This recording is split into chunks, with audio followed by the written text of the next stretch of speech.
वाला रकबा असीं ठेके ते लिया इस साल 60,000 रुपए फी एकड़ के हिसाब नाल 1 साल वास्ते। ते इत्थे असीं पहली फसल कपाह दी लगी हुई है, माशाअल्लाह तुसीं वेखो बड़ी सोहनी फसल है। ते दूसरी फसल इत्थे असीं गंदम दी लगानी है।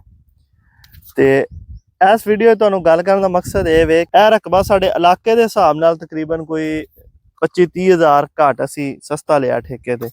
उहदी वजह की है? उहदी वजह है कि रकबा रेतला है और दूसरा इहदा पानी कम है, लेकिन इत्थे नाल साडा अपना सोलर दा सिस्टम टरबाइन है ते फिर असीं इस वजह लै ले क्योंकि पानी दा साडे कोल बंदोबस्त है वे। ते मैं एक चीज़ नोट की है कि जिहड़े साडे बहुत भारे रकबे ना, बहुत भारे रकबे, उत्थे जिहड़ी खास तौर ते कपाह दी पैदावार है उहदे हवाले नाल सानूं परेशानी है।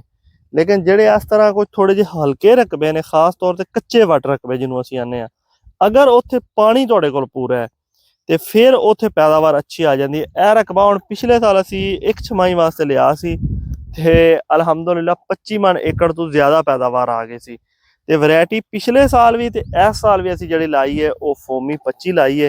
वैरायटी ये बहुत चंगी है माशाअल्लाह। कि अगर ते 60-65 हज़ार 70 हज़ार वाले रकबे ते फसल चंगा हो जाए, 25 मन कपाह हो जाए, 50 मन गंदम हो जाए, फिर तो 4 आने चंगे बच जाते हैं।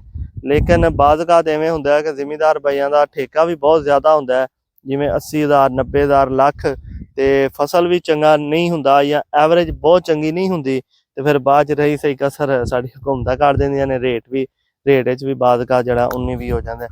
तो बाकी तुहाडे इलाके ठेकिਆਂ ਦਾ की रेट चल रहा है, तुसीं ठेकेदार हो या मालक हो, तो इस वीडियो के थले अपनी राय का इज़हार जरूर करियो। तो बाकी साडी फसल देखो माशाअल्लाह बेहतरीन खूबसूरत है। अल्लाह हाफिज़।